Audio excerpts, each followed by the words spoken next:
नमस्कार, बहुत बहुत स्वागत है। शिवराज के 10 मंत्री मोहन कैबिनेट से आउट हैं। दोस्तों, भूपेंद्र को शिवराज के खास होने का नुकसान, सिंधिया के प्रभुराम परफॉर्मेंस में पिछड़े। और यहां पर बड़ा अपडेट है, मुख्यमंत्री मोहन यादव कैबिनेट में शिवराज सरकार में मंत्री रहे 10 चेहरों को बाहर कर दिया गया है। नए मंत्रिमंडल में जगह न बना पाने वाले नेताओं में शिवराज सरकार में प्रभावशाली मंत्री रहे भूपेंद्र सिंह, सिंधिया समर्थक डॉक्टर प्रभुराम चौधरी, ब्रजेंद्र सिंह यादव, पूर्व सीएम वीरेंद्र सकलेचा के बेटे ओम प्रकाश सकलेचा, आदिवासी नेता बिसाहूलाल सिंह मीना सिंह, सिख समाज का प्रतिनिधित्व करने वाले हरदीप सिंह डंग और ऊषा ठाकुर जैसे दिग्गज नाम शामिल हैं।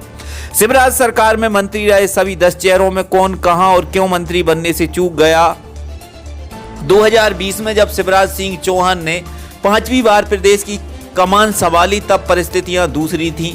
ज्योतिरादित्य सिंधिया के समर्थक विधायकों की वजह से भाजपा सरकार को वापसी का मौका मिला था।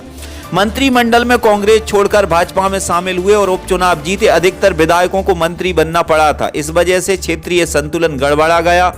महाकौंसिल से सिर्फ 2 मंत्री बन पाए थे। मोहन सरकार में क्षेत्रीय संतुलन के साथ साथ जातीय समीकरण को भी साधा गया। कई बार मंत्री रह चुके चेहरों की बजाय नए विधायक की जगह दी गई है।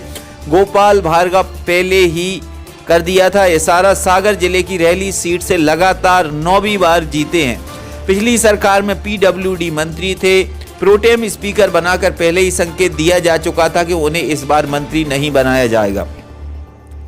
सागर में जब पीएम संत रविदास संग्रहालय के भूमि पूजन कार्यक्रम में पहुंचे थे, तब सबसे अधिक भीड़ रहली विधानसभा क्षेत्र से ही पहुंची थी। 70 वर्ष की उम्र हो चुकी है। ये भी उनके मंत्री बनने में रोड़ा बना। मोहन सरकार में मंत्री बनाए गए चेहरों में अधिकतम 67 वर्ष के विधायकों को ही रखा गया है। भार्गव पहले ही घोषणा कर चुके हैं कि उनका आखिरी चुनाव है। ऐसे में सरकार ने भविष्य को देखते हुए नए चेहरों को मंत्री बनाया है। आगे क्या विधानसभा उपाध्यक्ष या फिर अगले मंत्रिमंडल विस्तार में जगह दी जा सकती है। भूपेंद्र सिंह शिवराज कैबिनेट में ताकतवर होने का नुकसान। भूपेंद्र सिंह सागर जिले की खुरई विधानसभा सीट से लगातार चुनाव जीतकर विधानसभा पहुंचे। पिछली बार नगरीय प्रशासन विभाग के कद्दावर मंत्री थे। इस बार उन्हें ड्रॉप कर दिया गया है।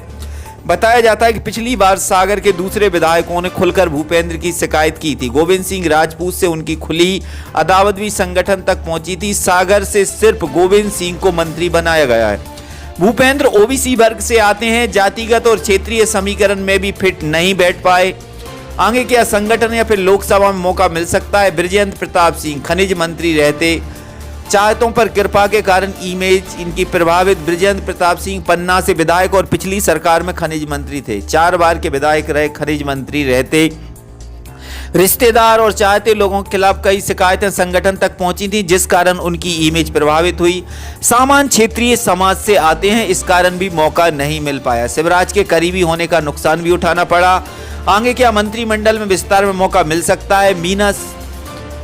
मीना सिंह भ्रष्टाचार के आरोप के चलते बाहर हुई। मानपुर विधानसभा से 5वीं बार की विधायक मीना सिंह पिछली सरकार में मंत्री थी। आदिवासी व महिला कोटे से मौका मिला था। इस बार पार्टी ने उनकी बजाय मंडला से पूर्व राज्यसभा सांसद संपत्तियां उइके को मंत्री बनाया। मीना सिंह पर भ्रष्टाचार के आरोप थे, इसलिए आदिवासी कोटे से दूसरा चेहरा चुना गया। आगे क्या संगठन में मौका मिल सकता है? हरदीप सिंह डंग मालवा का कोटा फुल होने से बाहर रह गए। हरदीप सिंह डंग सुवासरा से 4 बार के विधायक हरदीप सिंह डंग को पिछली बार मंत्री बनने का मौका मिला था। ये भी कांग्रेस छोड़कर भाजपा में शामिल हुए थे। मालवा निवाड़ से सीएम, डिप्टी सीएम के अलावा शायद विधायक मंत्री बन चुके हैं। डंग शिवराज के नजदीकी रहे। संगठन से तालमेल नहीं बन पा रहा था, जिस कारण भी बाहर रहना पड़ा। आगे क्या अभी मंत्रिमंडल में कोई भी सिख चेहरा नहीं है। आगे मौका मिल सकता है। ओम प्रकाश सकलेचा परफॉर्मेंस में पिछड़े, क्षेत्रीय समीकरण में पिछड़े, और ये है ओम प्रकाश सकलेचा। जावे से 5वीं बार विधायक ओम प्रकाश सकलेचा पूर्व सीएम वीरेंद्र सकलेचा के बेटे हैं। पिछली सरकार में मंत्री थे। जैन समाज से आते हैं। मालवा में पहले ही सबसे अधिक प्रतिनिधित्व हो चुका था। शिवराज कैबिनेट में एमएसए मई मंत्री रहते हुए इनका परफॉर्मेंस भी अच्छा नहीं रहा। आगे क्या है? लोकसभा चुनाव में मौका मिल सकता है। बिसाहूलाल विवादित बयान से समीकरण बिगड़े। आदिवासी कोटा भी फुल।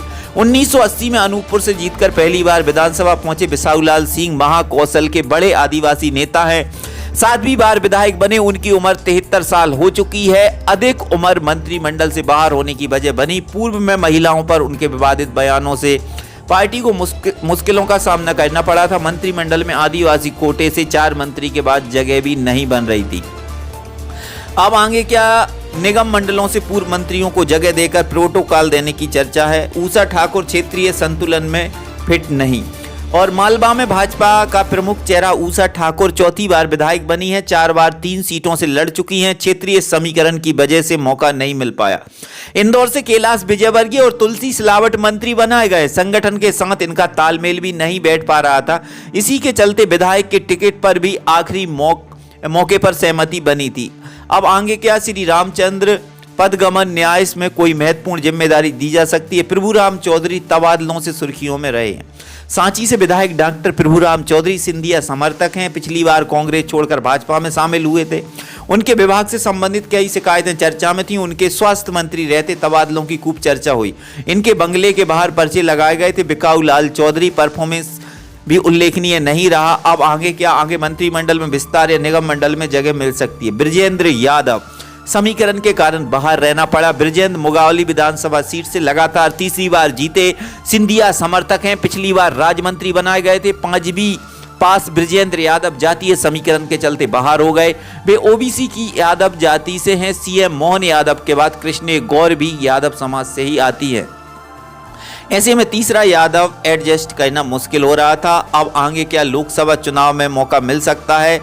और दोस्तों ये यहाँ पर अपडेट था। बाकी आप सभी क्या कहना चाहते हैं जरूर बताएं। फिर मिलते हैं एक और वीडियो में, तब तक लिए जय हिंद, जय भारत, वंदे मातरम।